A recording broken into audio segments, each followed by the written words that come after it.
घर भड़ा नदेबारु घर मालिक जिलापाल कार्यालय सम्मुखें देइछंती धारणा।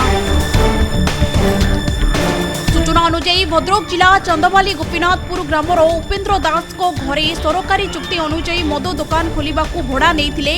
स्थानीय अंचल रवीन्द्र कुमार महांती 1.5 वर्ष धरी भड़ा टंका देउनथिबार अभियोग करिसथि।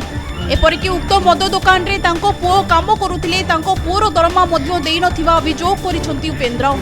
एने विभागीय अधिकारी और भद्रक जिलापाल को अभियोग करथिबा बेले कोनोसी फल मिली नथिला। शेषरे आज उपेन्द्र न्याय पाई भद्रक जिलापाल कार्यालय सम्मुखें देइछंती धारणा। सरकार जो नूतन नियम अनुसार 5 वर्ष मद लीज सिस्टम आसला। जो मद मालिक घंटासर नीलाम नेला से मो घर को भड़ा नेला एवं प्रथम विश्वास जन्मला तुम पुओ को काम रखी आ तुमको घर भड़ा देवी।